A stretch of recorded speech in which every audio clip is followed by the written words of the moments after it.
Is this on? This is on? I think it's on. Oh, we still got to put transitions in. Oh, we do. Yeah, Jesus.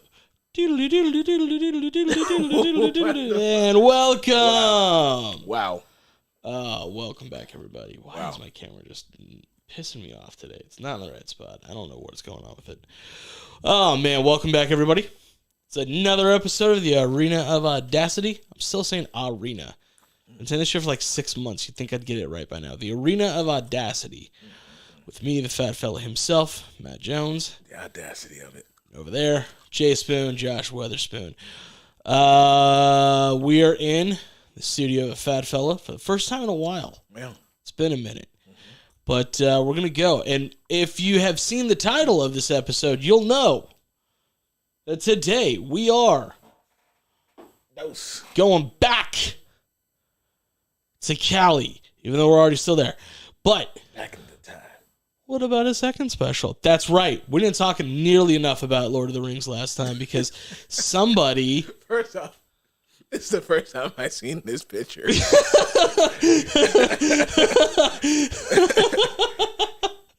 that's right. I didn't preview this for you. Christ's sake. Oh, man. Oh, yeah. So, I mean, honestly, let's be real. We talked a lot about Harry Potter, which franchise deserves talk. We didn't talk enough about Lord of the Rings. I mean, it has 8 movies. 8 terribly written, poorly executed movies. But yes. Award-winning. Genre-defining. Genre-defining. Holy shit. Voice of a generation. Whose generation? Not ours. Tail end of our generation. Yeah. Beginning of the next generation. Yeah. I don't know, man. There's a lot of like weird people on Reddit that love it. Yeah, Reddit loves a lot of things. Whatever. Okay. That's true. Reddit is a den of just absolute terribleness. But yeah, as always, as we're talking about things, for those that have been under a rock for the last 20 some odd years, spoilers. We definitely have spoilers today. Because as we did last week, we're going to do a deep dive into Lord of the Rings. Talk about what we like. Talk about what we didn't like. Maybe go through a few other things. But yes, this is the Audacity Special Part 2.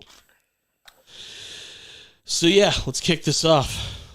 I felt like I talked a lot about Harry Potter. You did. You talked a lot of shit. Yes. So I will divert to you to kick us off on Part 2 for the For Lord of the Rings. for Lord of the Rings And The Hobbit. and the Hobbit. Are we just going to call it the Ring series? What's it called in general? Like, Game of Thrones is the Song of Ice and Fire. Mm-hmm. What's this called? Lord of the Rings. Just Lord of the Rings? Yeah. And that encompasses The Hobbit? I mean, no. Unlike George R.R. Martin, who needs to name his series some other thing outside of his books. Yeah, so you know it's part of a saga. No.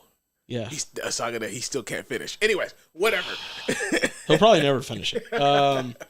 That's all y'all's fault for getting invested in that show. It's a great show. Your fault as well. Great show. It's not a great show. You never watched it. I watched enough. You watched like 2 episodes, maybe. Wrong. I watched most of the first season. And then I read notes and cliff notes on the last couple seasons. Yes, on Reddit. Mostly. Oh, weird. There's some Facebook sprinkled in there. There's some BuzzFeed. Okay. I also check out Yahoo News almost every morning. Okay. Oh, all right. While I have code running, it takes a while. But anyways, on to Jesus. the Ring Saga. Sure. The Song of the One Ring. No. No. The epicness of okay, yeah, we'll just go on. So I mean, you started off last week with your biggest gripe with Harry Potter, which is a term I don't remember because it went out of my head because it's gone, it's done. Plot armor, sir. Plot armor. Yes. Okay. Yes. So I'm going to start off with something with my biggest gripe. Okay. These movies, while visually stunning, just felt hollow as shit. Oh, hollow. Especially The Hobbit. The 3 Hobbit movies were hollow. I can give you The Hobbit because they tried to stretch out 120 pages into 3 movies. Yes, and Lord of the Rings tried to stretch our patience. Nope. Okay, by having every scene imaginable thrown into the movie. Okay, you're supposed to have film on the editor's floor the end of editing. They did. No, they didn't. Did you not? Do you not? Yeah, they had the clear scenes that happen at the beginning and the end of the film reels, and then they taped those together. you do know that there is extended versions of the films. It's unfortunate. It's unfortunate because they're all 3 hours long, and all of those extended versions are like 4.5 hours. Not even. It's not 4.5. It's like maybe 4. No, I'm dead serious about this. I looked it up. And they're great. The first 2 movies are 4.5 hours apiece. The third movie, Return of the King, is 5 hours. And they're great. They're terrible. They're great. Okay, I won't say terrible. They're boring as shit.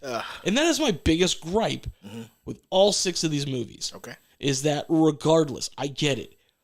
Lord of the Rings created an entire goddamn genre of fiction.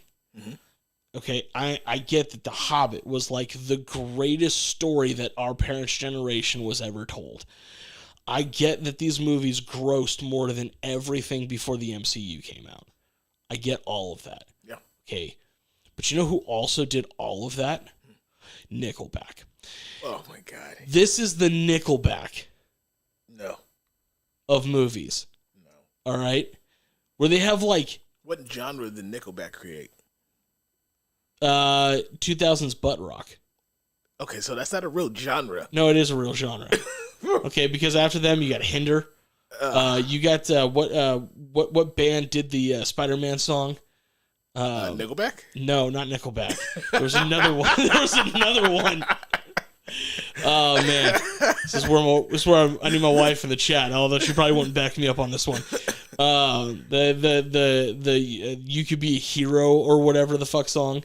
That was just Chad Kroeger. No, it was Chad Kroeger and another band. No, it was just Chad Kroeger. No, it wasn't. From Nickelback. There was another band involved. No. There was another band involved. Definitely just Chad Kroeger. Oh my God. Who did Click Click Boom? Saliva. Saliva fucking kid. Nickelback. Spider-Man. Yo, no, yeah, they were. No, Saliva didn't do anything on Spider-Man. It was Saliva and Chad Kroeger. No, it wasn't. Wrote the theme song for the second one. Not even close. With Doc Ock, your favorite. That was just Chad Kroeger. No, there was also Saliva involved. I'm telling you. Look, we're getting off course. We are not getting off course. This is exactly the course we're supposed to be on. This is what I'm telling you. This movie series tears people apart. They're so bored. Oh my God. Nobody's bored except everybody's bored. Everybody's bored. Everyone is bored. No. When I think back to when I went to the midnight releases, everybody was bored. No. You walked out of there going, why did I waste my life like that? And I still have to go to school tomorrow. Nobody said that. Everybody did. Mostly everybody out of there was like, oh my God, we gotta go see it again. No. They said that because we were like, fuck, if my friends find out that I went to the midnight release and they didn't, they're going to be very angry. Okay, I think these are your feelings. But yeah, this is my review. Okay, all right. This is my review of the boringness that is the folklore and song of the One Ring.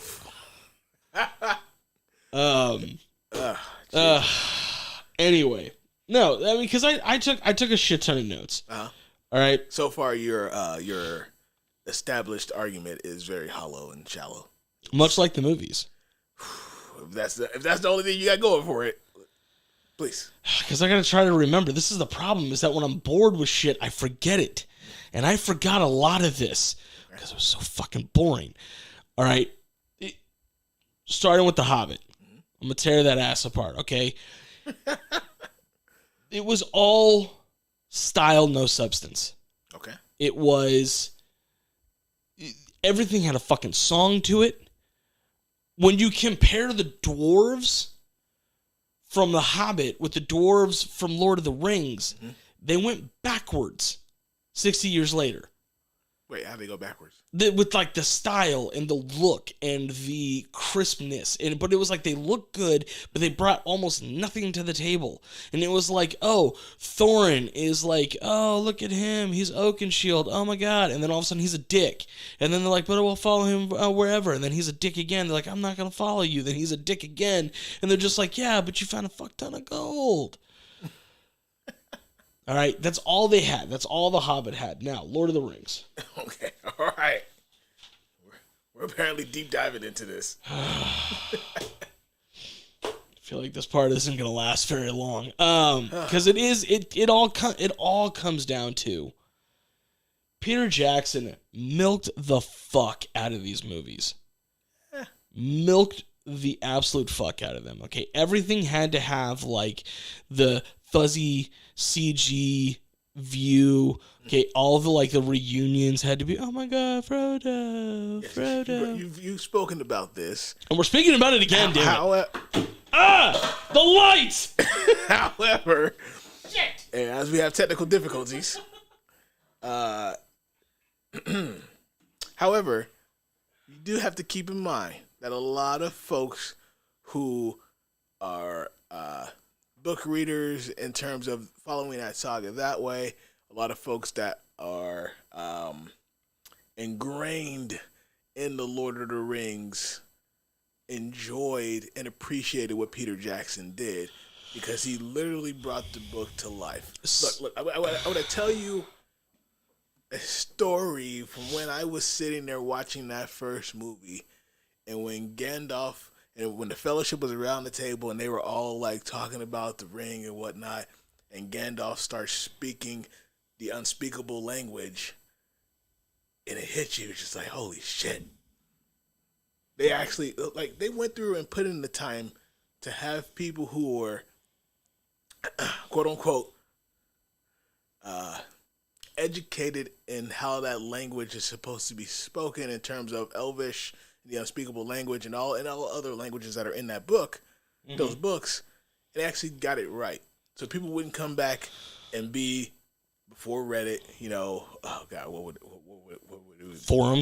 Forums or AOL forums. Oh God, what was it?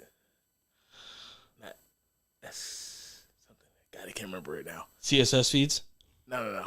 It was another forum back in the day. Okay. Techies. Anyways, but they avoided all of that. They avoided going down in infamy basically over the years of like, oh shoot, Peter Jackson, he made these movies. They were so close to the books, but okay, so problem I have with that, and I will not get it together, first of all. But problem I have with that is the whole series, okay, the line dance and folklore of the Song of the One Ring is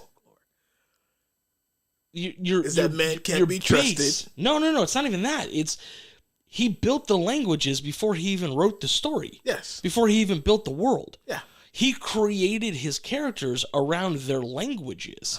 Because ultimately he was a linguist. Yes. So yes, you should get that correct. It's like saying, hey, we're going to go back to Game of Thrones. We're going to do a show based off of the Song of Ice and Fire. However, the Starks, I think they're more of a summer family. Jesus Christ. Look. And this whole long summer and long winter, we're getting away with that, okay? We're doing away with it. No, that's not the same. And Daenerys can definitely get from King's Landing up to the Wall and back within roughly 4 hours. Wait, they did that. Okay, yes, because they were time jumping a lot in the last season. Terrible. Because they only had a certain amount of episodes. Terrible. I'm sorry that people cut the budget on them. They didn't cut the budget. They handed it off to the wrong people. We're getting off topic. God, I almost hit the disc. Look. So your better analogy there would have been if... Are you correcting my analogy? I sure am. Your better analogy would have been... Well, if I had earrings, I'd be taking them off right now. If somebody made Game of Thrones and then all of a sudden they were like, you know what, Dothraki? We're not going to have them speak their language correctly. We're going to make them speak Spanish instead. That's what it would have been where the uproar would have happened. That is a literal one-to-one. However, it's not a full one-to-one because George R.R. Martin built the world of Westeros before he built the language of the Dothraki. It was the other way around for Tolkien. So you had to get the languages correct. Well, you had to get them as close as possible. You had to get them perfect. Well, so that you could build the rest of the movies. My problem isn't that the languages were spoken immaculately. It's not... Well, your problem is that he did too much and didn't leave anything on the cutting floor. And that's why I'm saying that he couldn't leave anything on the cutting floor. And that was just my example of that. But I can think give he other could examples. have. No, I think he could have. No. If he would have left anything more that he already left out on the cutting floor, then it would have been the whole.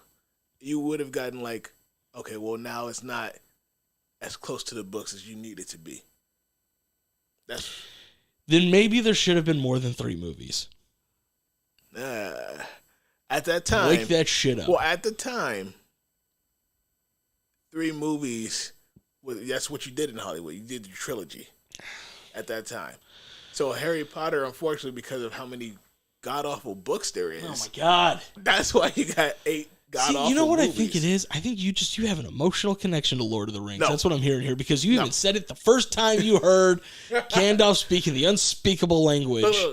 So my other thing with it as well too is that if we're gonna keep on language here, why is it every time that Harry did his little snake parcel tongue, get it correct. Parcel tongue. Pay attention. I don't care anymore. Pay the fuck attention. Then why are we doing this goddamn episode? There was no subtitles. You didn't know what the fuck he was saying.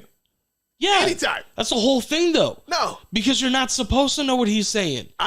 It's parcel tongue. No, that's lazy writing yet again. It's not lazy writing. Yes, it is. It's from the perspective. You're not in Harry's head. You're the perspective of watching the story from Harry, but you don't know what's going on in his head. He doesn't know what he's saying. Okay. He's not speaking it. Voldemort was speaking it. Okay. This was the part of Voldemort coming out with the parcel tongue. This wasn't Harry. Harry had no idea it even happened most of the time. Okay, well, I'm just saying.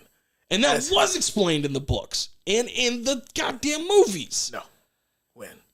At the end? One of the last movies. Yeah, exactly. When they found out he was a Horcrux. When he first started speaking it in, the second movie? First movie. It was like within the first 10 minutes. Did you even pay attention? You found one problem. No, I found a lot of problems. You ran with it. I found a lot of problems. Plot armor, lazy writing. Never going to forget that term now. I'll forget it by next week. All right, let's continue on your escapades of trying to bring down the Lord of the Rings. Look, that's the biggest one though. That is that is the issue that stems all of my issues with these movies. Okay. Is that they are boring. And I get it. There was a fuck ton of attention to detail. Everything was taken into account. They made these movies to make sure that the fans of the books felt that they were done right. I am not a fan of the books. Okay.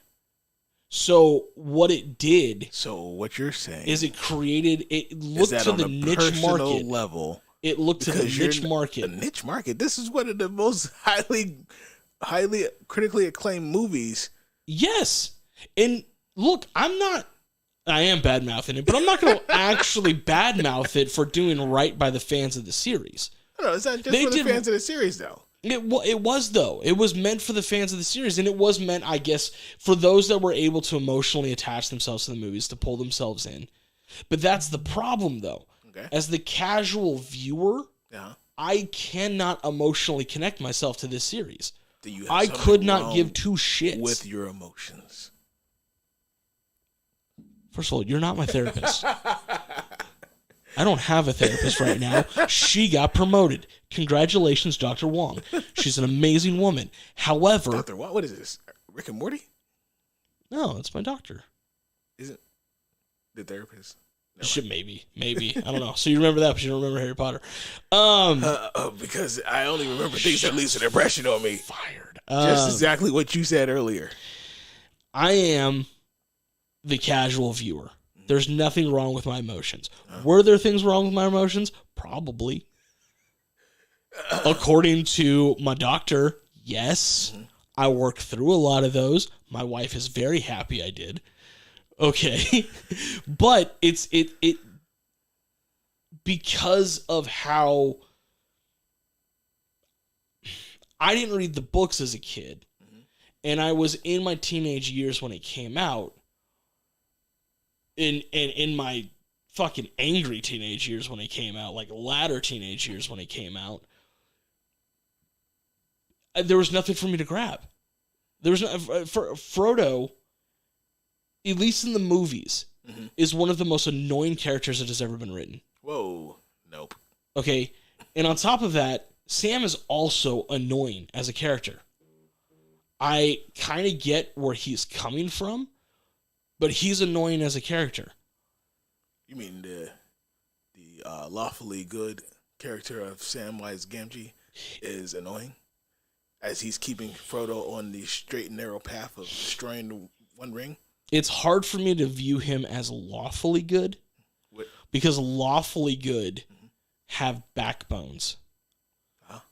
And when does Sam not have a backbone? He stood up to Gollum. Yeah, he stood up to Gollum. He stood up to Frodo. When did he stand up to Frodo? Every right time. At the end? No. Like the last 5 minutes? Every time. When he's just like, Sam, I want it. Every time. Frodo's a weak character. No. Sam gets annoying. The ring corrupted him like it corrupts everything. Yeah, and we talked about this last week. It corrupted him in like 5 minutes. Bilbo had that thing for 60 years. We're circling a lot right now.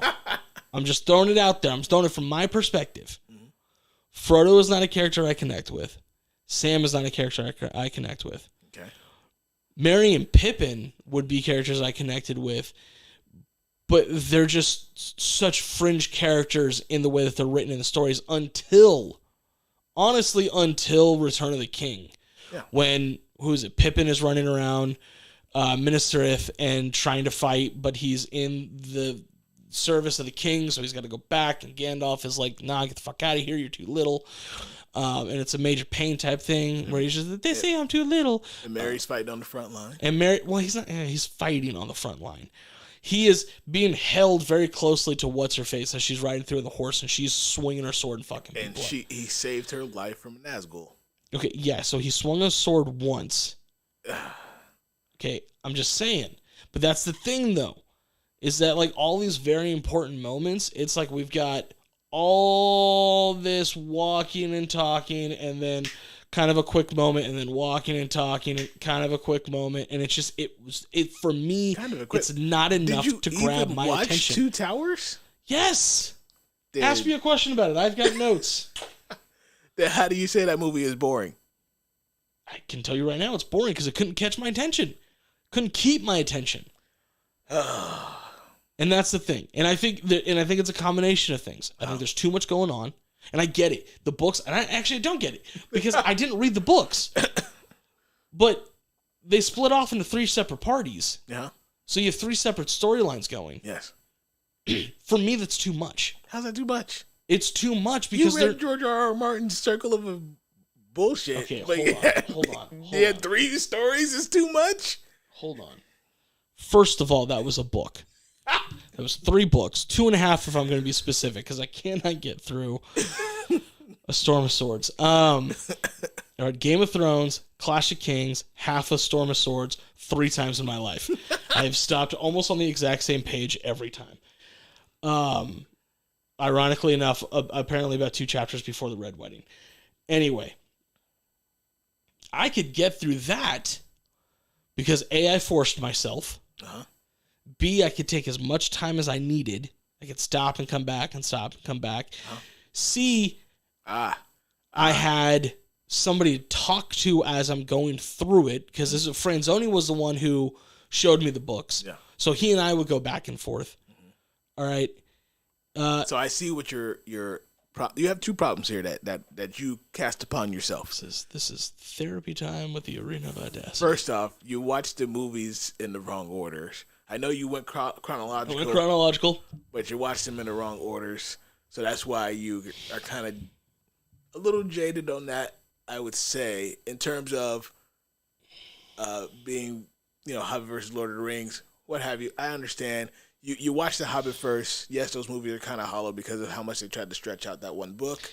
But it kind of jaded you a little bit, in my opinion, towards the other movies because you were already bitter about having to sit through the 3 Hobbit movies. Am I going to have to give it 15 years before I watch these again and just watch them in the order that they were presented?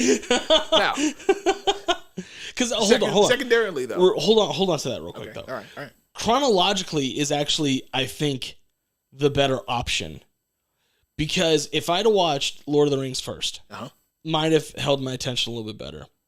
But if with The Hobbit second, I would have hated it even more. Because everything that happened felt like fan service. Okay. It was just callbacks to the first three movies the entire time. And that's how he filled a lot of his time. Mm-hmm. It was callbacks.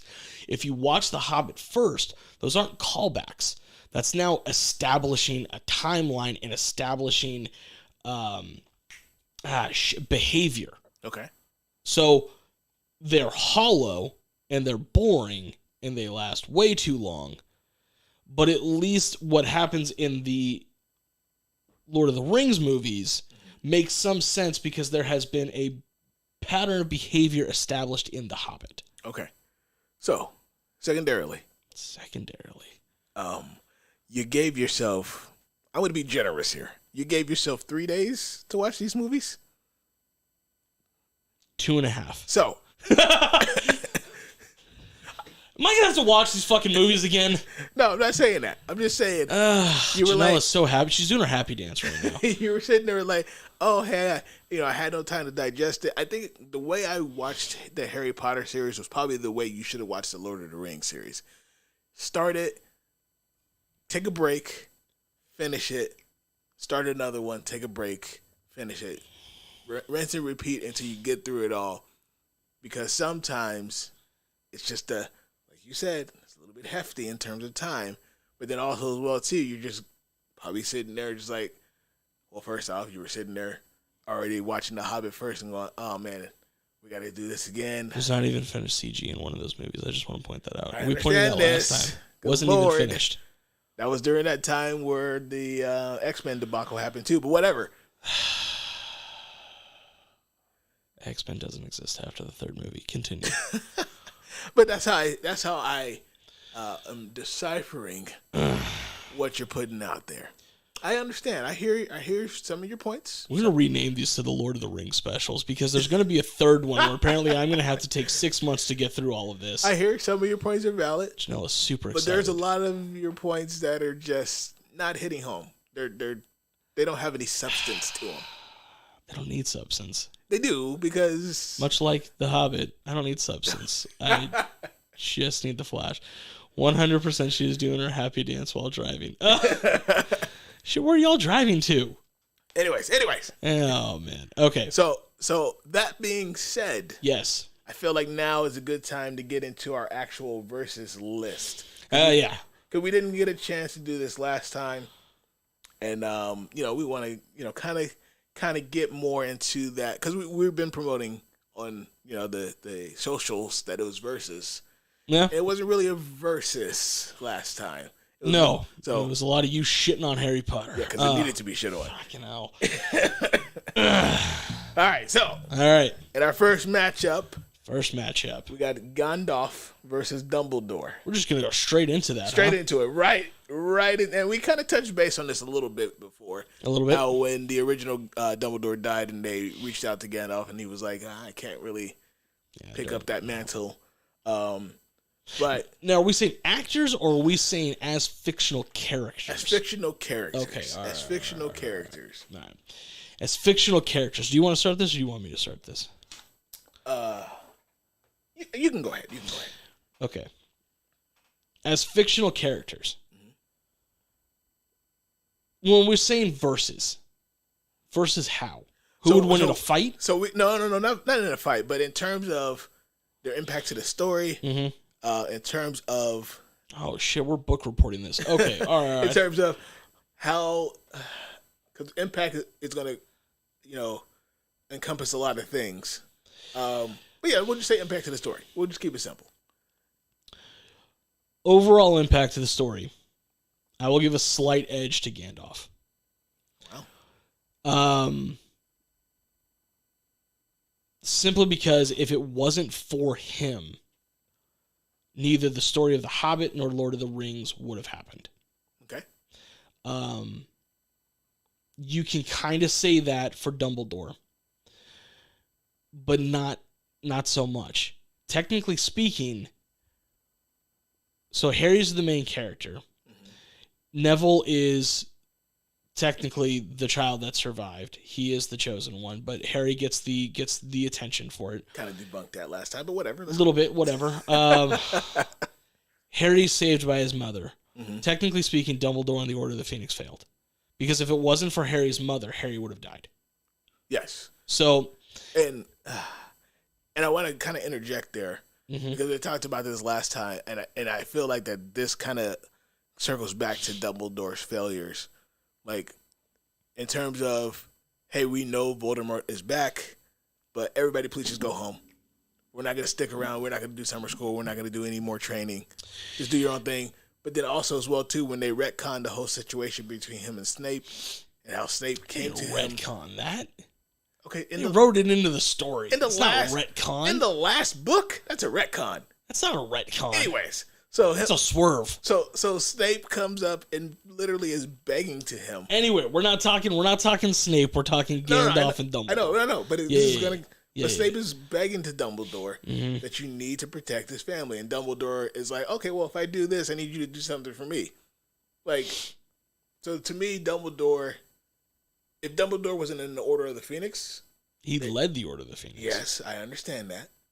But they probably would have succeeded better in saving the Potter family. Just saying. Possibly, yes. But regardless, I'm going to give a little bit of the edge to Gandalf. Okay.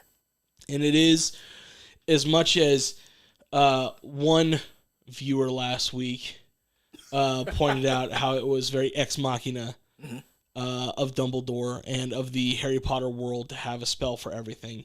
The fact that Gandalf only showed up at the end of things to literally white knight the situation. Oh my God. He did succeed in his mission of being literally the last person to show up for the book report and get the A because they did the presentation while everyone else did the work. Wow. Shout out to those of us with charisma. But Jesus. So impact wise, yes, Gandalf a little bit. In terms of, because I'm still going back to, like, I mean, we got to do a versus. All right, we got to do like, if they fought each other, who would win? Okay. And I am giving that to Dumbledore. Okay, so I would too, in terms of, because Dumbledore had a lot of hidden secrets. Yeah. He had the Elder Wand. And I don't know. So to me, I feel like Dumbledore could have been the bad guy. I think very easily. Depending on whose perspective you're seeing the story through, Dumbledore 100% could have been the bad guy. Yeah. Which is one of the things that I really like about the Harry Potter series, though, is that depending on how you look at it, the story can change, people can change. Whereas with Lord of the Rings, it very much is, no. This is a black and white, good versus evil. Hobbit, a little bit less. I mean, it was written in the early 1900s. Dark magic in Harry Potter is stronger. There it is.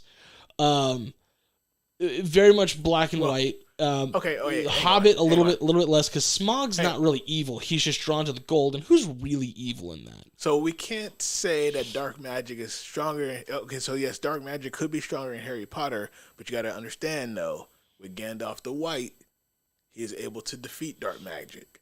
So you can't just throw that out there. Sure, but if we're going to go off of what we saw in the movies.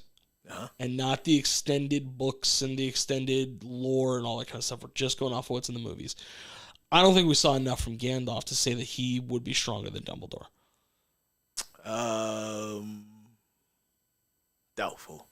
I think that Dumbledore wins because of the additional pieces and parts that he has in his repertoire, being that he has one of the strongest wand ever created. So that's why I think that Dumbledore gets the edge. I don't think he has more in terms of spells or in terms of knowledge, because we already saw that in turn when he was fighting Voldemort. Yes, I understand at that point he was protecting Harry, but Voldemort was literally wiping the floor with him. He wasn't literally wiping. If anyone was getting the floor literally wiped by them, it was Gandalf against Saruman. Yeah, Gandalf the Grey versus Saruman the White. Again, though, but we never saw Gandalf the White versus... Different power levels. But we don't know that. Because, again, we know that if you look into the extended lore. But if you just look at the movies as a capsule... He says that when he's leaving the Shire, he needs to go talk to someone who's more powerful than him. But I'm also going to... We pointed this out last week. And I'm going to point it out again. Gandalf loses points for never confronting Saruman. You have a literal agent of Sauron. Also, how did you not know he was evil? The names are kind of right there. You have a literal agent of Sauron who helped bring him back, who helped cloak him as the necromancer. He doesn't want to... That's where the respect factor comes in, I guess. He doesn't want to kill his elder/friend, someone that he respects. This is the pitfalls of having a fantasy book written in the early 20th century. Yeah, and this is the pitfalls of having someone who isn't going to just be like, oh, I could be the bad guy, so I'm going to just start killing folks. No, because this is the town sheriff done let in the Nazis. I killed all the Nazis. We're not going to go after the town sheriff. I respect him. He's a friend of mine. No. We're going to hold back. Think of it like Tombstone. Okay? This is Kurt Russell before the OK Corral. That's what it is. He's there. He knows he's powerful, but I don't got to kill you. I can slap you around a little bit. No, I don't got to kill you. But The Lord of the Rings is basically that after the OK Corral. All the shit's already gone down. You already know that the mayor's corrupt. You already know that the mayor of the floating city got his comeuppance, a lake town. But you're telling me Saruman just gets to live in this tower? Just patiently waiting to be like, I wonder if the ring actually was destroyed or not. The entire time. Thousands of years pass by. We got technology. He's got skyscrapers all around him. His tower is now like the house from Up that's in the middle of a sprawling metropolis. And all these never selling. And he's just yelling at people, get off my lawn! And the trees are yelling back, it was our lawn first! Oh, God. Oh, man. Chat's going crazy. Chat is going crazy. Well, they gave us a suggestion, which I kind of like, but I kind of don't. Lethal Weapon versus Die Hard. Oh, my God. Wow. That might have to be the next one. Might have to be. But do we take in what is it? It's 4 Lethal Weapons and 6 Die Hards? Or do we just go with the first 3 of each? Whoa. Might have to just do the first 3 of each. I think just the first 3. Because, after that, then they start adding in more characters. Well, and it was the whole, it was the reboots. They were trying to get the new generation. Jet Li and fucking Chris Rock. Jet Li was in that. Yeah, he was the bad guy. That was his that was his second introduction. Bad guy role. No, I thought his first bad guy role was that 50 Cent movie. 50 Cent movie? Maybe not 50 Cent. You talking about Belly? No, he wasn't in Belly. No. Exit Wound, was that it? No. There was a shoot 'em up. Wasn't it him and DMX? Yes. Yeah. No, he was a good guy in that. He was a good guy. He was a good guy in that. All his movies up until I think Lethal Weapon is when he did his first bad guy role, and then the other one was The Mummy. He was a bad guy in that one. Not in The Mummy. Like the 4th Mummy. That's too far down. I didn't know. No, once we got a Scorpion King, I deuced out. Anyways, we get off track. No, I'm gonna give. I mean, if we're taking everything, all encompassing everything, I'm gonna have to give the edge to Dumbledore on this because it also does come back to the fact that Gandalf. I mean, he technically ran from every fight before coming back. Did he? No, he didn't. His whole story arc in all 6 of the movies was him leaving to get stronger to come back. Rush Hour versus Shanghai Noon. No. Stop it, Bo. No. So, okay. And Dumbledore may have in the one with Umbridge, may have pulled himself back from Harry, but he never ran. He was always he was literally clapped his hands together. It was out. Never ran. Literally ran. Never ran. He may have removed himself from a situation. You know, love him or hate him, Dumbledore's got some style. He literally deuced out. When they were coming there to arrest him, he was like, "Nah, you know what? I could stay here. I could be like, Harry, let's go to jail together. I'll protect you. Nah, I'm gonna just peace out." You can't protect him in Azkaban. Azkaban fuck everybody up. Anyway, I'm giving the edge to Dumbledore. Okay, well, that's where we were going great, but I can't give the edge to Dumbledore here just because of what we spoke about before. I don't like the fact on how he basically just let people fend for themselves when he could have assisted. He literally let the Potter family crumble because he was trying to look for other favors instead of just saying, I'll help out some innocent people. So that to me kind of knocks you down a couple. Big picture.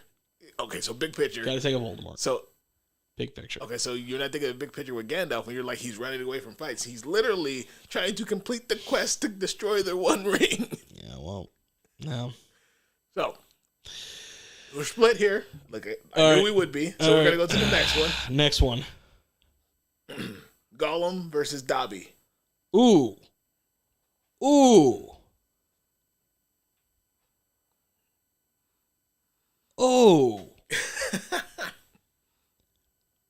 Which is funny because I want to say I put that on the Instagram as one of them. I think you did. But I never actually sat down to think about that. In terms of importance to the story, that's got to be even for me. Because obviously without Gollum, none of this is happening. Yeah. And without him pushing on Frodo and Sam and leading them first in earnest, and then secondly in a dastardly kind of I want the ring back manner, nothing would have progressed as well as it did. Which is funny because saying as well as it did, I mean Frodo definitely was stung in the fucking stomach by a spider. Stung, stabbed, impaled. However, Dobby, less airtime,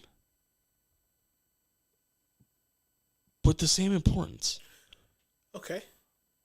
So, I feel like that Dobby was a stolen idea from Lord of the Rings. I think a lot of Harry Potter was stolen from Lord of the Rings, but then again, that's also where I said you kind of have to not think of that. Okay. Because Tolkien literally created the genre. Also, Janelle, I'm going to need you to explain that comment a little bit. What happened? She said, you have a good character versus 8 terribly, tragically evil characters. How do you compare the two? I need a little bit more context than that. My brain is fried. So in terms of Dobby, I'll start there. So Dobby, I felt like in his last hurrah, definitely was probably the better point of that movie when he came in and he was sent over to save them. And, people were like, oh, well, how are you doing this? He's like, I'm an elf. I can do whatever I want. So, but then, once again, I don't understand how she got so many goddamn kills.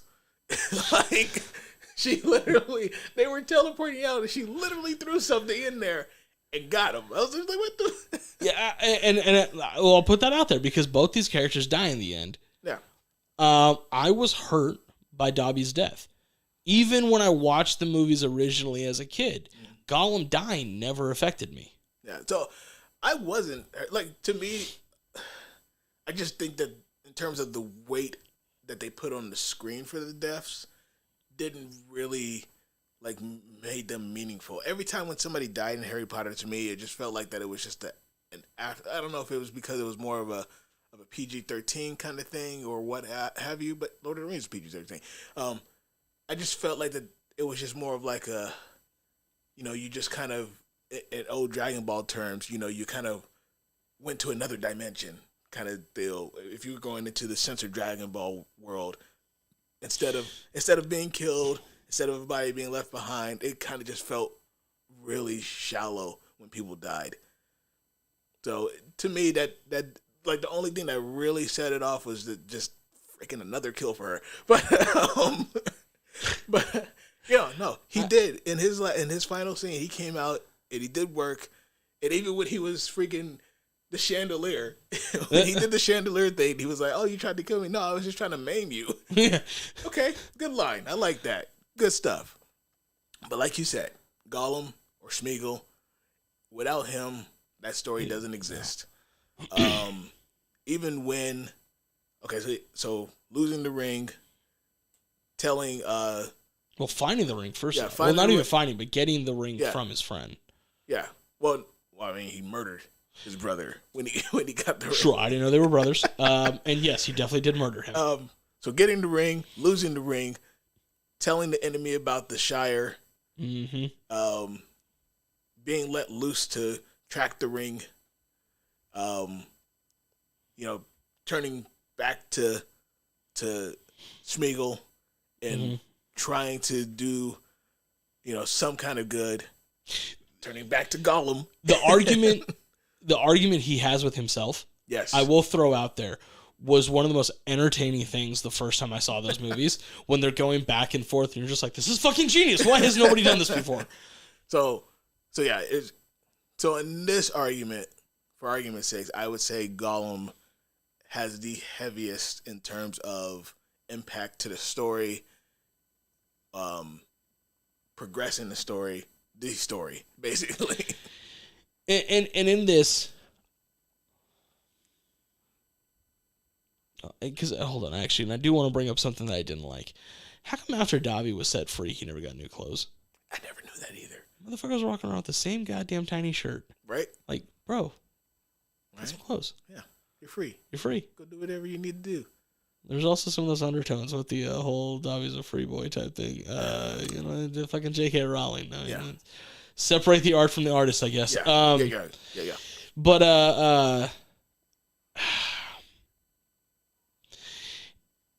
it's mostly even in my head between the two. I'll give the edge to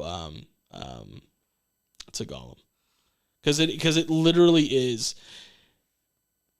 I mean, the ring is such an important piece to The Hobbit. Mm-hmm. If it wasn't for the ring, Bilbo would have never gotten away from Smaug with the Arkenstone. Yeah.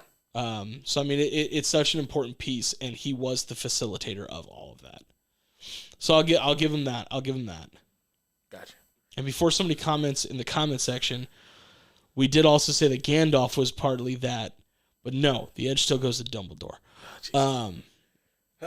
So the last person v person that we'll talk about is going to be Ron versus Sam.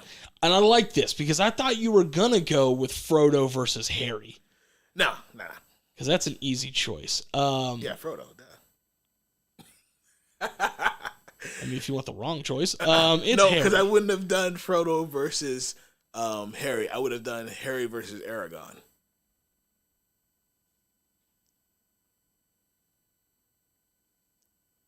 Yeah, this is an easier one. Ron versus Sam. Okay, overall importance of the storyline. I think they're both equally as important. Yes. We also do need to recognize, though, that Sam is essentially a grown adult. Well, not necessarily a grown adult, but he's like, in my head, he's that like mid-20s where he's making the transition from going to, the bar every night and getting drunk, and shit, to learning how to cook and looking for a girlfriend and wanting to start a family. So he's in that like mid-20s to me. Mm-hmm. Where Frodo is probably a little bit younger in terms of age, probably late teens, early 20s if we're talking just mentality-wise. Mm-hmm. Where Ron is 100% a child going into a teenager, going into a young adult. And so there are things that Ron did, and we talked about this last week, that while they make no sense to a logical thinking adult, to anyone, to a teenager with raging fucking emotions, they made all the sense in the world. To anyone. So Ron. in terms of importance to the storyline, they are on the same level for me because yes, Sam kept sometimes physically pushing and pulling Frodo closer and closer to was it Mountain Doom? That's the Fires of Mount Doom. The Fires of Mountain Doom. Talk about a cliche ass name, which again is hard because he fucking created it. Where Ron at times was kind of doing the same thing, especially in the beginning with Harry being like, well, I have no fucking idea what a wizard is. All right, when Hagrid shows up and goes, you're a magician, Harry. And Ron You're is... a wizard. You're a wizard, Harry. I know, but I heard someone say that. It's hilarious to me. Ron is literally like, oh, he's the friend explaining this new world to him. And later on, some people call Ex Machina, he does show up to help to continue on, and he is one of the people who does figure out how to destroy the Horcruxes. Oh, I heard your wand broke. I happen to have another wand. Here you go. The worst writing I have ever seen. Oh, you ran off and told me never to come back, but I still kept going anyway. And I grabbed the ring so the orcs and the Uruk-hai didn't see it. It's the same thing, all right? Huh? When he gets what's the spider's name? Sharagoth? When No, that's not the same thing because you see on screen Sam find the goddamn bread and then go, no, fuck this shit. I'm going back up there. It's the same because thing. he's trying to kill my friend and I need to go save my friend. Yes, and Ron goes, my friend is about to die. I got to go save my friend. No. It just is in more of a timey-wimey magical way. No. How did you know we were here? Those are the little words that came out of their mouths. Magic. It's the same thing when I was a kid and I was like, hey, how does the turn light come on? And my parents go, magic. When they should have just explained that it was a little flippy thing on the side, but regardless, it was magic. Oh, God. Engineering is what they should have told you about. Yes, and I will tell my children that. However, I will lose their attention halfway through. Look, so you already know how I feel about Ron. You hate Ron. I hate his guts. Are you sure it's not because he's a ginger? No, I've accepted the soullessness of him. Fair enough. However, is he and I think that he gets a lot of hate, but I guess in terms of if we're talking about the encompassing of the trio, I guess he's more of the balance. You got the brains in Hermione, you got the chosen one in Harry, so you need somebody more grounded in Ron. And he's absolutely the grounded one. He's the one with real emotions. Yes, he does have real emotions, but however, he's fucking dumb as a box of rocks. And that hurts me sometimes. But it's because technically speaking, you could also say he's the brawn of the two, or of the trio. Because in times of real danger, and he does step up, he is kind of he's the warrior who steps up and gets shit done when he needs to. All right, he's the tank. Harry's the DPS. All right, and Hermione, as much as it's on the nose, she's the mage. All right, and Luna Lovegood, rogue. Jesus. I fucking love that character, by the way. I remember there were people who were like complaining about it, and everyone was just like, "Oh, if you're a Luna Lovegood fan, you're a fucking weirdo." Fucking Luna Lovegood is amazing. All right, she's a G. So I feel like that this one, I could settle for a tie. Even though I have a lot of hatred for Ron, he does ground out the story. And as much as Sam bothers me, he does push the story. Yeah. I'll be willing to say this is a tie. Okay. All right. This is the most... Our fans are just like, this is the most boring outcome for that. I need you to physically fight over this. Ring of Death. Two-man enter. So the other ones that we're going to talk about are going to be more about in terms of the movie qualities themselves. Oh, okay. So we're going to talk about... Only somebody who spent as much time hawking movies as you did would think of these things. Yes. CG, in terms of the movies. That's a clear winner. I don't think it is. I understand what you said. Yes, The Hobbit has some missing CGI. But if you take into consideration the fact of Lord of the Rings and Harry Potter, from when they came out at the same time, I think Lord of the Rings has the better CG throughout the series. Lord of the Rings is a little bit older by a few years, I believe. No, Lord of the Rings came out first, but then Harry Potter was like it was a couple years after. But I want to say the Sorcerer's Stone came out either right before or right after Return of the King. No. So they kind of I want to say they bookended each other. Like that. No.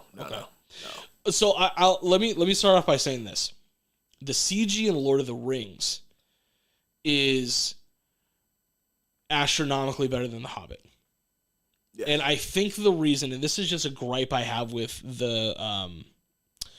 with movies in general, is that the more technology became available, the more people just used it for no fucking reason. With Lord of the Rings, the CG in Lord of the Rings was on fucking point. And I will give that to them all day, every day. The Balrog was probably, still to this day, is probably one of the cleanest use of CG in just about any movie. Yeah. Somebody took some time for that detail. Yes. But they also were smart about it. Mm-hmm. They contrasted. Yeah. They were like, here's a fire demon, so let's fucking black out everything. Yeah. Let's WCW this motherfucker and turn the house lights off. The motion capture with Gollum was ingenious. I remember watching a behind-the-scenes thing with that, where it was... and they did the same thing with Smaug, but it was like, they had the camera on his face, and it was like they're taking his features, and he was literally blocking out the scenes for them. Yeah. No, I'll give the edge to the original Lord of the Rings. If you're talking the entire series versus the entire series, I will say that at worst, it's a tie. At best, Harry Potter has an edge because there's some clean shit going on. Okay. The wands, the magma hitting each other, or the plasma or whatever, the doors showing up out of nowhere. But I mean, then again, Lord of the Rings also did the same thing. Yeah. But I'll give the edge to Lord of the Rings in that. If we're talking just the original three. Gotcha. Yeah. Okay. Fair enough. Are you agreeing with me on that? I would say the same. Shit. Because I've already spoken about how I didn't like the CG in Harry Potter. Yeah. Except for when anytime Voldemort was on screen, they obviously kicked that budget up. Oh, fucking A. I don't remember who the actor was, but apparently he's important. Landscape and world. I'll let you start with that. So, to me, because I think that we touched on more parts and pieces around the map, I guess you would say, in the Lord of the Rings, and they shot a lot of things in, of course, New Zealand, where just the landscaping was brilliant. I think a lot of Harry Potter was shot in studios, so really, I mean, yes, a lot of it in terms of the beginning books were Hogwarts, so a lot of it had to be in studio or whatnot. And Hogwarts evolved as the movies went on. They did add more to it. It did add a little bit more to it. Yeah. But then again, like when we go back, so the only time where, I guess, London, right, for where Harry Potter was in the Muggle world, the only time that it had great scenery during those aspects of the film was when he was taking the bus back to the tavern or whatever. Okay. And the bus, was like an accordion or whatnot. Yeah, stretching. It was going tall. It was going so yeah. That to me was the only time where I felt London felt alive. Every other time, you're just stuck in the Harry Potter closet or in his bedroom or whatnot. So it felt stagnant? Yeah, it felt a little stagnant and stale. Okay. Like you can always turn on a movie and be like, well, I'm about to be in Harry's room real quick. So you knew what was coming up, I guess. So I'll agree for the most part. I think, visually speaking, I mean, it's hard to fight against Lord of the Rings in that scenario because, I mean, they literally did spend years traveling around the world to find the perfect locations, and then they landed on New Zealand and were just like, well, fuck, we found everything. Yeah. And there are epic sweeping camera angles of just fields of fucking boulders and, you know, beautiful forests and things like that. So in terms of the overall aesthetic, yeah, I'll give it to Lord of the Rings on that. In terms of world building, and because I harped on you about not taking in like the Silmarillion and shit like that, so I'm not going to take in all of J.K. Rowling's tweets about her expanding the goddamn universe. I will give that to Lord of the Rings as well. As far as a world building, I mean, Tolkien created a fucking world before he created a story. There's history and everything. As much as some of it doesn't make sense, I don't know how an event that happened 10,000 years ago can still be relevant in today. Because if we think about shit that happened 10,000 years ago, it doesn't fucking matter anymore. But because the eye is always there. Harry Potter, the world of Harry Potter, as the movies progressed, I think became more visually appealing. The Hogwarts, as they expanded it, because it was something I did read on IMDb where they were saying that by Prisoner of Azkaban, I want to say they got permission from J.K. Rowling to just start adding rooms and adding features to Hogwarts that she never originally intended to have. So it was interesting it's interesting in a bottle, but I mean, as a whole, yeah, fucking Lord of the Rings. It's an epic. It's an actual fucking epic. Yeah. Before the term epic became not epic. I'll give it to Lord of the Rings on that. All right, here comes the big one. See, this is the problem. When you start breaking things down scientifically, I see it from your point of view, but I don't want to. I want to go off of pure fucking emotion. Here we go now. Here. Story. Oh, shit. Do you want me to start or you want to take this? You can go ahead. Okay. Yeah.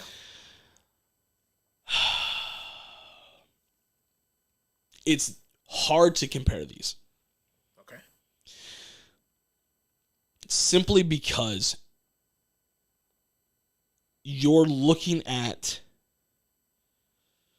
maybe this is the wrong analogy, but it's like if Harry Potter is sourdough bread, Lord of the Rings is the mother dough. Okay. So the overarching story of the most evil thing to have ever existed is coming back after a major war, and we need to destroy the thing that is keeping it tethered to this world. Mm-hmm. That's the overarching story in both of these. Yes. And it's hard to, while I enjoyed Harry Potter more than Lord of the Rings, it's hard to ever rank it above simply because Tolkien was like, well, I'm a fucking... Now, that storyline has always existed, but he's the first one to put it on paper the way that he did. Yeah. Emotionally, I enjoyed Harry Potter much more. There was more things for me to connect with. There was more things that felt real life. There was more things that just... Ron may have pissed you off, but again, we've all seen and been that friend in points in our life. Yeah. So I think in relatability, Harry Potter. In terms of an epic storyline... She literally told you to step up, Ron. She really did. In terms of an epic story, it's Lord of the Rings. I can't fight against that. Now, I know that there's probably going to be maybe eventually some, 67-year-old dude who's just like, well, you don't remember the fucking story from 1880? Whatever. I get it. It's not 100% original, but in this context, motherfucker created it. Yeah. So, it's split from me. Yeah. So, I feel like that if the movies came out differently, like if Harry Potter came out first and then Lord of the Rings came out second, mm-hmm. that it would be a different way that some people would look at it, like yourself. You probably feel like that. Oh, it would be like, God dang it, what was that movie? I can't remember it now. The dude from Battleship on Mars. He was a Civil War soldier. He got transported to Oh, Mars. oh. So Yes, I know what you're talking so about. technically that story came out before Star Wars. But As a story, yeah. But because of the way that the movies came out, and because of the marketing, people did not like the way that movie was portrayed or marketed or whatnot. The niche was filled. Yeah, so it was like, oh, hey, before Star Wars, it was John Carter. There it is. Yeah, so before Star Wars, there was John Carter, which technically is true. That story came out before Star Wars. Yeah, that was a book, wasn't it? Or a comic book? So I think if the roles were reversed in terms of the way that the movies came out, that it could have possibly been the same way that John Carter was received by most people. I kind of still like that movie. I felt like it had its moments. It did feel a little lacking in some parts. It was fun. Yeah, it was a but fun it wasn't. movie. But see, that's how people could have probably taken Lord of the Rings if it came out after Harry Potter. People would have been like, oh, well, Harry Potter is more, advanced in the timeline in terms of it being more now time. Oh, I see what you're saying. Being more in the past time. Yeah. So people are going to be like, oh, well, I don't know if I can relate it's more to contemporary. this. Yeah, I don't know if I can relate to this story now because of, we already have Harry Potter. Why do I need another story like Harry Potter? Yeah. So I feel if that reversed, that would have happened. But luckily it didn't. And I say luckily because I wouldn't have wanted Lord of the Rings to go down that path of being thought of as a Harry Potter afterthought. Oh, it would have been the old Fogey movie. Yeah. So yes, I would say the same thing in terms of the way story wise is. I mean, Tolkien is the creator of this universe per se. So yeah, I would still have to give the edge to Lord of the Rings. I feel like Harry Potter story wise still is pretty decent, but it had a few lazy, in my opinion, lazy moments that I just can't get above. That's fair. And I already told my opinion. Now, the books could be different. I agree. The books could be totally different in terms of those moments. They could have explained it a lot better, and it wouldn't have felt so lazy. But movie wise, man, I feel like we got to take this to the next step. I feel like we got to read the books. I'm not reading any books. Anyways,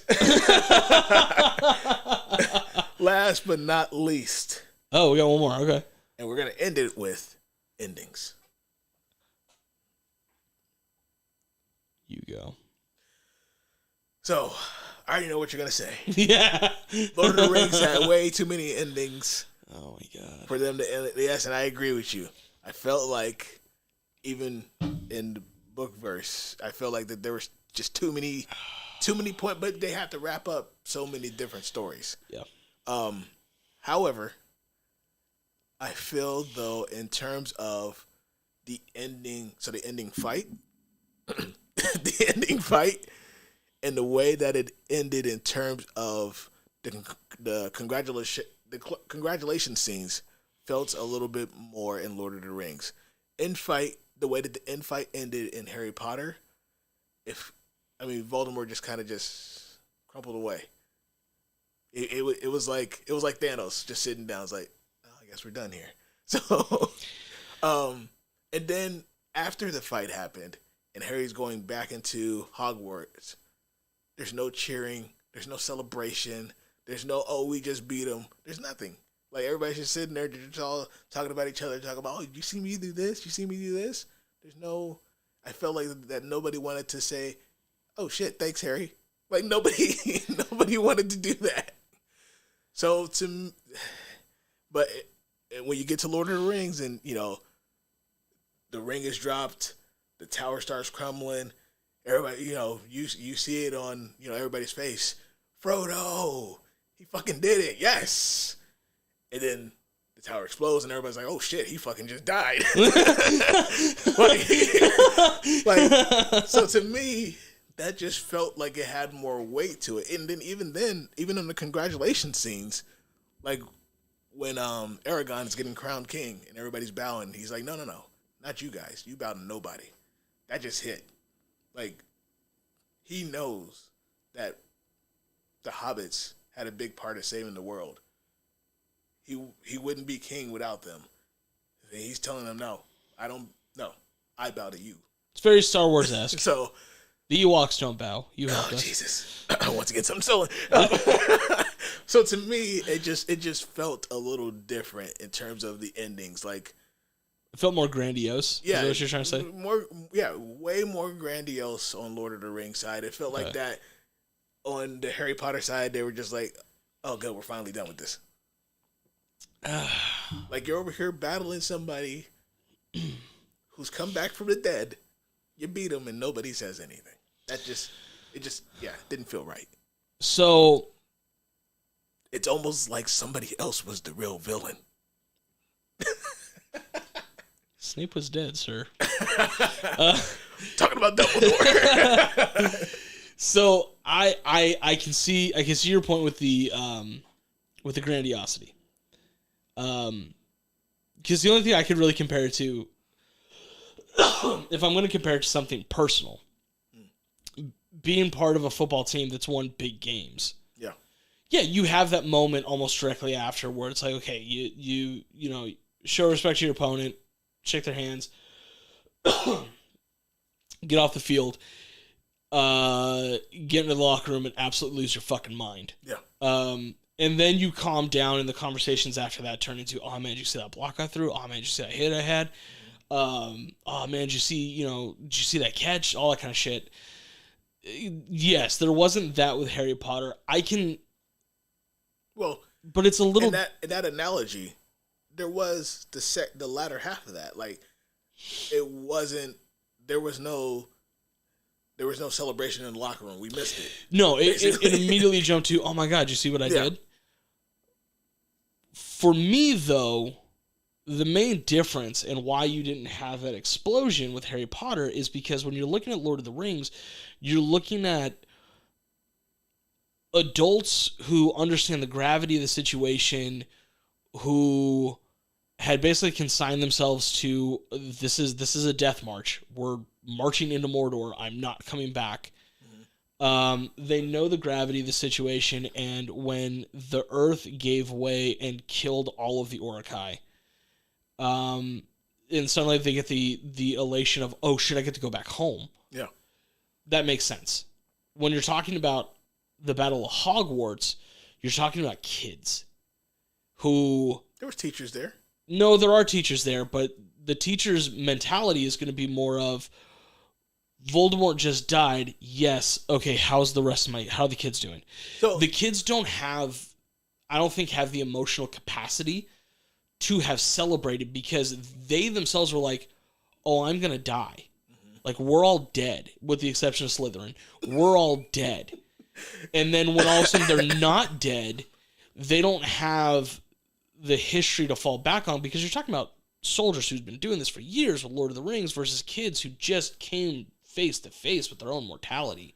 But okay, so we've been talking. So in terms of the Harry Potter world, so it's been 2 or 3 years that we know Voldemort has been back. And even then, it's treated a lot like COVID, though.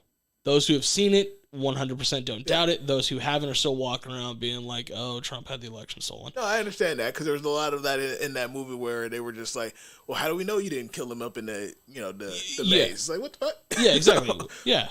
But so if we're going back to sports analogies, so you had the greatness of being on some winning teams. I had the greatness of being on some losing teams. Oh. So when you lose a lot and you get that victory, you're gonna celebrate. You don't shake hands first. You're celebrating first, because you got that victory that you've been working so hard to get. Mm-hmm. So these guys, especially Dumbledore's army, have been working so hard to get this victory, and to not celebrate it just doesn't make any sense to me. I think the feelings that were going on were more of like, oh my god, thank God we're not dead, and not, oh shit, we killed him. I think it's different, man. No, I feel like that everybody just expected Harry to win, and that was the problem. Well, really, it was Neville the entire time. That's how I feel like, because everybody, from jump, from movie 1, he was a chosen one. Yeah. So and it pissed a lot of people off. Yeah, so everybody expected him to win. So yeah, it was the expected outcome. It'll be like if Anakin didn't kill all the younglings. Everybody, not just the men, but the women and children too. Everybody expected Anakin to win. So, but then he also technically speaking, he did balance the force. He fulfilled his prophecy. Yes, because there was 2 on the light side. Anyways, yeah.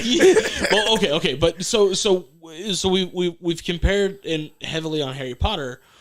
Let me talk about Lord of the Rings real quick, okay. We have talked about there's way too many endings. Yeah. The Playboy centerfold visionary of everybody coming together, whatever. With Lord of the Rings, like the end with Mordor basically falling into an abyss, dope. Aragorn being crowned king, cool. I'm gonna need some explanation as to why A, Arwen didn't leave, and B, why she became queen when he was totally macking on the redhead. No, but whatever. He denounced the redhead, remember, because he came back, and the first thing that he was looking for and got back was the jewel that she gave him. Okay. Yeah. The redhead was macking on him. Fair enough. I mean, he's gonna be the king. You shoot your shot, right? Sam going back and getting married, having kids, and then Frodo finishing the book, at least his part of the book, and then floating off with the elves. Honestly, like, yes, it's annoying that they had so many endings. It's annoying that they felt kind of dragged on. The thing that bothered me is after watching Return of the King, because I saw that famously, at least in my head, 3 times in a 12-hour period. Yes. But I don't think it was you. I think it was somebody else. I think it was somebody that I had class with. They complained, they were like, the ending in the book is Sam and Frodo go back and kill the remaining Uruk-hai. Yes. Because the Uruk-hai don't know that Sauron is dead. Yeah. They're still doing their thing. Yeah, they're still running rickshaw. Yeah, and that's how Sam and What's-Her-Face actually end up getting together, because he ends up saving her, and she goes, oh, shit, you're the man. And he's like, yeah, it's been a while. Also, I got better at cooking. But unfortunately, in the PG-13 movie, you can't really show them. Like, they showed it in his vision of the Uruk-hai burning down the Shire and running rickshaw. You can't really show that in that kind of a scope of a movie, I guess. See, that bothers me, is that you had all these endings and you left out the good one. And I get it, PG-13, but you left out the good ending. Mm-hmm. Like, you ruined the good hello. Jesus Christ. So that's my biggest gripe with Lord of the Rings. Like, and because they need all those endings. Because you can't just, like, have... It'd be poetic as shit. Mm-hmm.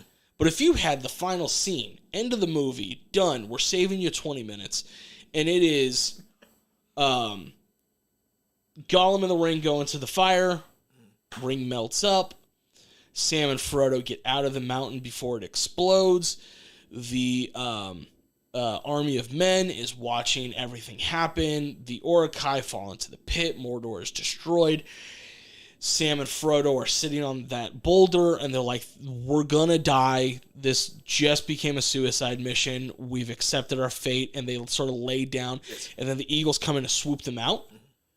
If you'd ended it there, I'd have been perfectly fine. Oh, it's always been a suicide mission. Frodo knew that from jump. Okay, well, it's not fully explained in the movies. Also, and I know we said this last week. Will claim his life. I mean, technically it did. And we said this last week, but I'm going to reiterate it for anybody who didn't catch it. For anyone who is sitting there thinking to themselves, why the fuck didn't the Eagles just fly Frodo into the fucking, or fly the ring into the middle of the fucking mountain and just drop that shit, and we'd be done in 5 minutes, and you just saved yourself hours of your life? First off, they're sentient beings. And as a sentient being, I'm not flying in full view of a fucking magic eye and a bunch of fucking dragons and wyverns to go do this fucking mission. It's not my suicide mission. I'm not a man or I'm a beast. I'm going to fly. I mean, one does not simply go into Mordor. Exactly. So for anyone, no matter if you're flying, walking, or tunneling in, one does not simply go in. That's not for anyone thinking that's a plot hole. That is not a plot hole. That is smart decisions being made by the Eagles, because they were like, look, we already saved Gandalf a couple times. Motherfucker owes us. I'll go get Frodo when everything's done, but fucking Sauron staring right at me? Fuck no. I'm gonna sit my happy ass right here in these overgrown trees that sometimes talk to me. Okay, fair enough. So as far as endings go, I'm gonna go with Harry. Well, okay, actually, hold on. I do have a gripe with Harry Potter's ending. All right, let's hear it. It's the exact opposite of most people's gripes with Lord of the Rings. It needed to be longer. Yes. I need more explanation. I need to know what Draco's kid turned out to be. I need to know who the fuck married Draco. Yeah. What woman thought to themselves, you know what? I'm having kids with that guy. Death Eater? Ooh, hot. So yeah, there was and that to me, and I think we kind of touched on this a little bit, or maybe I just said it in my head and I thought, man, that's a great idea. So we're at the point now, or kind of getting to that point now, where age-wise, all the stars from the original movie are kind of their age at the end of the movie. Yeah. Because they're now mid to late 30s. They're our age, yeah. Yeah, they're in that age demographic where they were kind of set off in the end of that last movie. Mm-hmm. They could, theoretically, pick up that story now, and you could, see D.S. Potter and everybody else running around Hogwarts at that point, and see what kind of new. I mean, you can't just blame it on Slytherin again. They got to go with a different story, though. So, Slytherin gets blamed a lot. But you never know. We're not bad people. Because that was the biggest question that Harry Potter's son was saying. He's like, "What if I become Slytherin? Yeah, what if I become Slytherin? Am I going to be a bad person now?" So it's like, okay, so. And I hate to have them do that kind of a movie where it's that coming of age, like, am I good or evil kind of movie. There does need to be a overarching nemesis. I mean, it could be Harry's son, but... You could just steal the idea from Star Wars. Jesus. There's a power vacuum, and there has to be somebody with this power. Yeah. But then you could also throw in, and I know that this is not going to land with you, but... She already stole from Lord of the Rings. Now you're going to steal from Star Wars, too? Yeah, why not? They're tried and true movies, sir. But it could be like a Avatar: The Last Airbender thing. Fire Nation are not bad people. Fire Nation have just made choices that have made themselves appear to be evil to the rest of the world. And the Fire Lord isn't necessarily an evil person. He has just done evil things. Now, does that... Spoiler for Avatar: The Last Airbender. Does that deserve death? Or does that deserve something different? And you could have something where I think it'd be kind of a... And I may be misremembering this storyline. But it could be a Mr. Fantastic son situation. Where he's just so powerful that everything he does is a threat. And he's not evil, but he has to die, because if he doesn't, the rest of us are going to die. And maybe it could be the same thing, where it's now the rumors and the thing going on is, well, there's somebody who has Voldemort's power. We don't know who it is, but that power had to go somewhere. And you could... Is this Highlander now? There could be only one. Wait, hold on. There could be only one. So I mean, maybe something like only one, Harry. But maybe something like that. But then again, that's not going to happen, because J.K. Rowling is obsessed apparently with the 20s and wants to do all of the prequel stuff, of which I'm not going to watch. And also, I'm not going to support her much of anything else that she does. I'm going to get the books, but she's... Well, that's directly supporting her right there. Maybe I'll... No. If I buy it from a reseller, she doesn't get that money. Yes. Half price books. Used market. Yes. Today's episode is not brought to you by Half Price Books. If you want cheap ass books, but are good books, go to Half Price Books. HPB.com. I wholeheartedly suggest them. All these books back here. I feel like you just sent somebody a virus. Possibly. Type in Half Price Books. There we go. in Google. There we go. And it'll take you to where you want to go. But I've gotten a lot of books from them, including from the other weekend, Animal Farm. It's a second printing. Okay. Pretty dope. Yeah. And a bunch of other stuff. Treasure Island. Stephen King's Christine. For Whom the Bell Tolls. Which I'm never going to read. It's way too many pages. But yeah, half-price books. Grapes of Wrath, I see. Okay, all right. So, anyways. Where you don't have to directly support J.K. Rowling. So, yes, they needed to have more substance in that ending. Yeah. But I felt like that maybe she was trying to leave it open to get more movies out of this. I don't know. Who knows? But it's going to turn into a George R. R. Martin situation. It'll never end. It'll never end if that happens. But also as well, too, where do you really go with that kind of a story?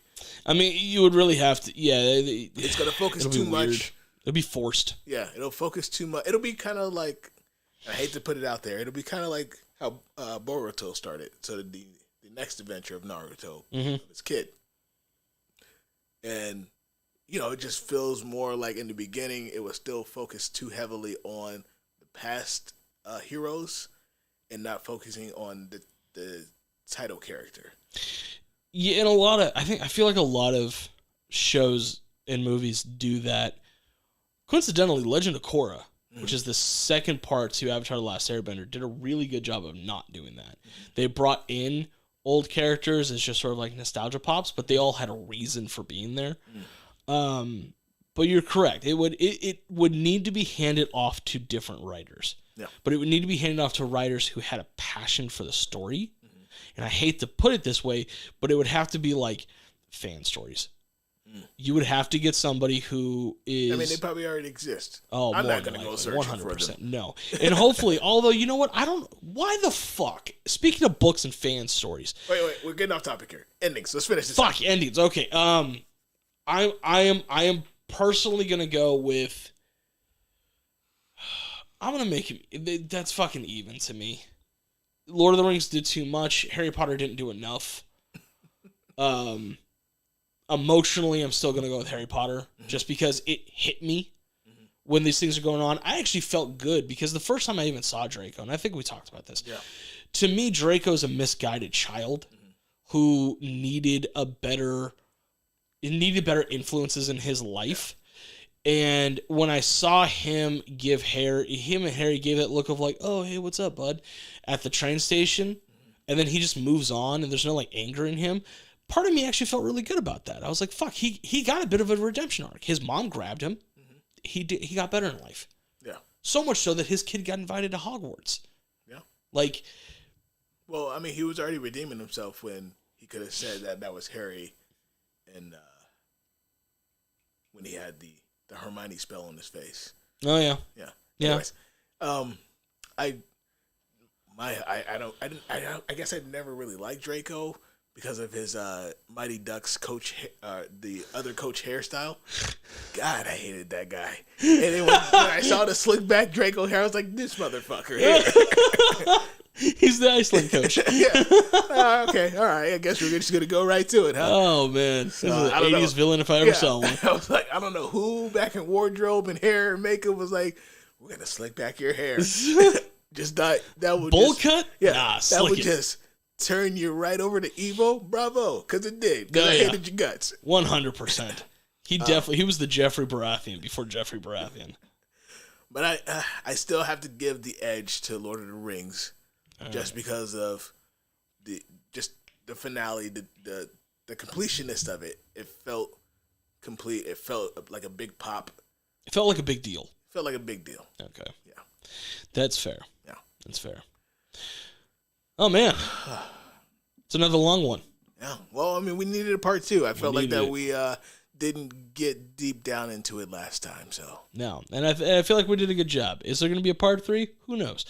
Is there going to be another special? Absolutely. What's it going to be? I don't know. Lethal Weapon versus Die Hard seems kind of fun. Seems kind of fun. But with that said, I am the fat fella himself, Matt Jones. That is Jay Spoon, Josh Weatherspoon. This has been the Arena of Audacity.